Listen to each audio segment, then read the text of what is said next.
शमशान की तरफ से एक तेज आवाज सुनाई दी।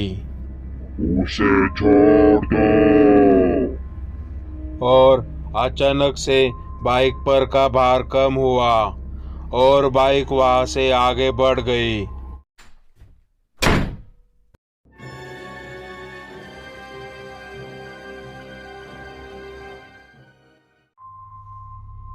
नमस्कार दोस्तों, स्वागत करता हूँ नए हॉरर स्टोरी के साथ।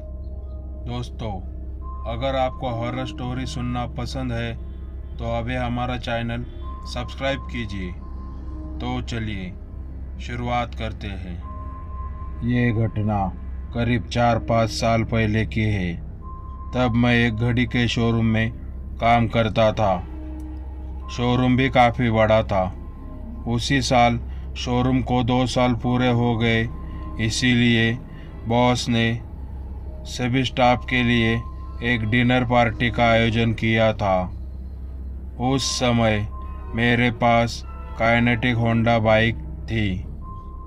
पार्टी वाले दिन मैं अपने एक दोस्त को अपने साथ ले गया था। पार्टी बहुत देर तक चल रही थी। पार्टी खत्म होने तक काफ़ी देर हो गई और मुझे पता ही नहीं चला। मैंने घड़ी में देखा तो रात के करीब 12:30 बज रहे थे। जब मुझे समय का एहसास हुआ तो मैंने बाकी सब दोस्त को अलविदा कहा और अपने दोस्त के साथ वहाँ से निकल पड़ा। मैं उसे घर छोड़कर फिर मैं अपने घर जाने वाला था।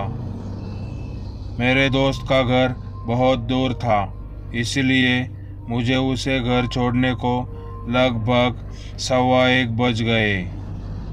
उसे घर छोड़कर फिर मैं अपने घर के लिए निकल पड़ा। मैं जहाँ रहता हूँ वो सरकारी कॉलोनी है और वो इलाका एक छोटे से पहाड़ी के बाजू में है। मुख्य बस्ती से थोड़ा दूर है। सड़क पर एक छोटा सा घाट है, पर वहाँ से जाने को मुझे थोड़ा सा डर लगता था। और आज तो लगभग 2 बज रहे थे। उस टाइम पर रोड पर कुत्ते भी नजर नहीं आ रहे थे। सबसे अजीब बात यह है कि उस घाट की सड़क के बाईं ओर एक शमशान घाट है। जब गांव में किसी की मौत होती है तो गांव से दूर एक शमशान होता है जहां सभी को लाया जाता है। उस रात भाग्य ने मेरे साहस की परीक्षा लेने का फैसला किया था, ऐसा लग रहा था, क्योंकि उस शमशान में एक लाश जल रही थी। उसके आसपास कोई लोग नहीं थे। ज़्यादातर समय 2-3 लोग अंत तक रुके रहते हैं, पर उस शव के पास मुझे कोई भी नजर नहीं आया था। घाट की सड़क और धूप अंधेरा, बगल के शमशान में जलती लाश, सब डरावना माहौल था। मन के किसी कोने में एक गहरा डर उभरने लगा था। उस रोड पर स्ट्रीट लाइट होकर भी नहीं के बराबर थी। मैं जितनी तेजी से हो सके उतनी तेजी से बाइक चलाने लगा और फिर अचानक बाइक की स्पीड धीमी हो गई। मुझे ऐसा लगने लगा कि बाइक को किसी ने पीछे से पकड़ रखा है या उस पर बहुत ज़्यादा वजन है। इसीलिए उस भार के कारण स्पीड बहुत कम हो गई है। मुझे कुछ पता नहीं था कि वहाँ क्या हुआ था। मैंने हिम्मत करके पीछे देखा, लेकिन पीछे कोई नहीं था। मेरे सर्वांग को डर के मारे पसीना आ रहा था। उस समय स्ट्रीट लाइट का जो थोड़ा बहुत सहारा था वो भी खत्म हो गया था, क्योंकि उस इलाके की बिजली चली गई थी। मेरे साथ अंधेरा और मेरे बाइक की आवाज़ थी। बाइक बहुत धीमी हो गई और आखिरकार एक जगह जाकर रुक गई, पर वो बंद नहीं हुई थी। बाइक अभी भी चालू थी, बस आगे नहीं बढ़ रही थी। मैंने एक्सीलेटर को जोर से घुमाया, लेकिन बाइक बिल्कुल भी नहीं चली। तभी शमशान की तरफ से एक तेज आवाज सुनाई दी, उसे छोड़ दो। और अचानक से बाइक पर का भार कम हुआ और बाइक वहां से आगे बढ़ गई। मैं कैसे वैसे करके घर पहुंच गया, लेकिन ये सब यही नहीं रुकने वाला था। मैंने माँ को सारी घटना बताई, पर वो मेरे ऊपर चिल्लाई कि तुम इतनी देर से घर क्यों आए। मैंने माँ को कुछ भी नहीं बोला, क्योंकि गलती मेरी थी। मुझे पता था कि रात को 2 बजे के बाद घर आने का समय नहीं है। फिर नींद आने तक 2:30 बज चुके थे। मैं अपने बिस्तर पर अकेला सोता था। बिस्तर पर पड़े अभी 10-15 मिनट हुए होंगे और मुझे एहसास हुआ कि मेरे बगल में कोई सो रहा है। उसे देखने के लिए मैं उस तरफ धीरे से मुड़ा कि वहाँ कौन है, और मेरे शरीर पर सर के काट आ गया, जिसे देख के मैं डर से कांपने लगा, क्योंकि मेरे बगल में एक औरत सो रही थी।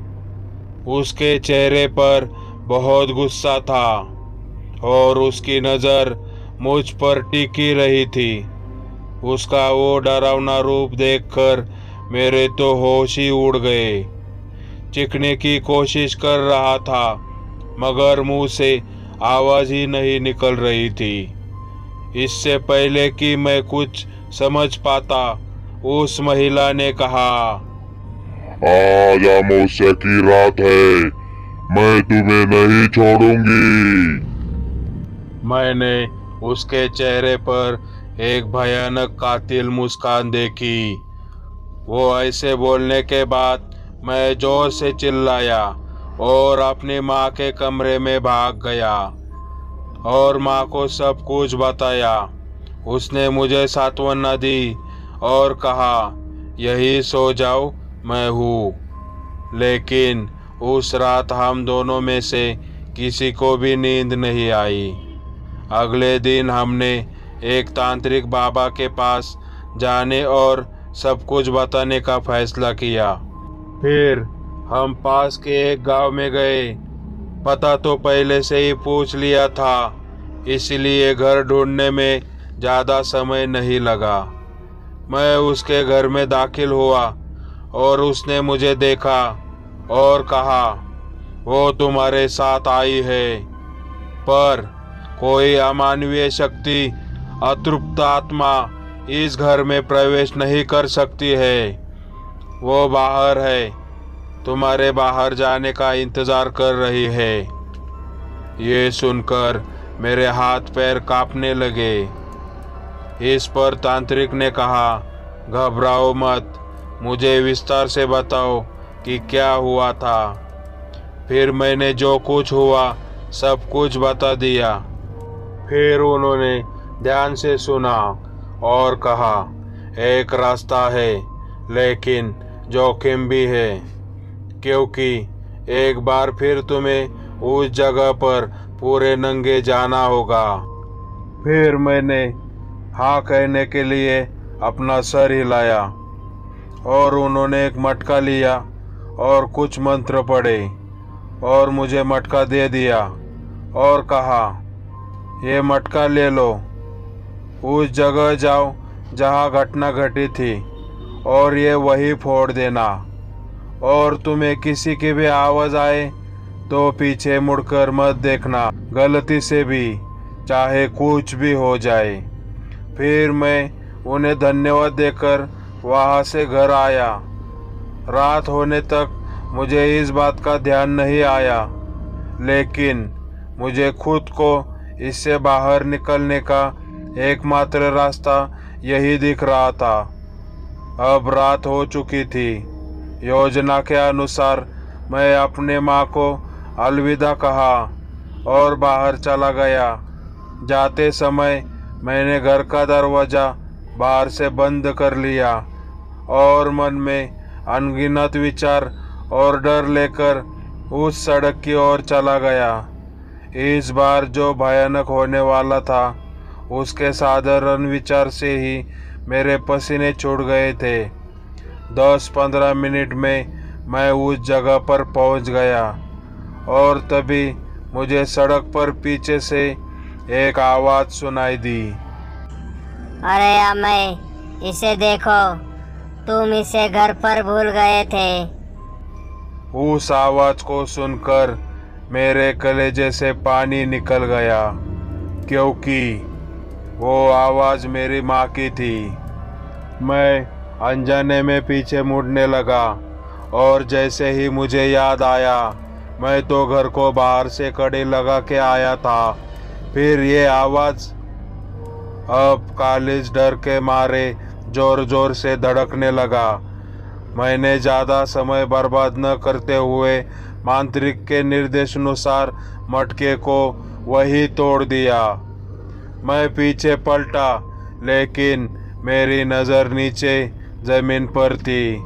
मेरे आसपास कोई है ऐसा कुछ मुझे फिर महसूस नहीं हुआ। मैं तेज कदमों से घर आ गया और फिर कुछ दिन बीत गए, लेकिन मुझे इतना भयानक अनुभव फिर कभी नहीं आया। बाद में जब मैंने अपने दोस्तों से पूछा तो पता चला कि कई साल पहले उस शमशान घाट की सड़क पर एक दिहाड़ी मजदूर ने पेड़ से लटक कर फांसी ले ली थी। तभी से कुछ लोगों का कहना है कि वहाँ ऐसी चीजें होती रहती है। वो लोगों को परेशान करता है, इसीलिए रात को लोग उस शमशान घाट के रोड से नहीं गुजरते हैं। दोस्तों, ये कहानी कैसी लगी कमेंट बॉक्स में ज़रूर बताइए। धन्यवाद।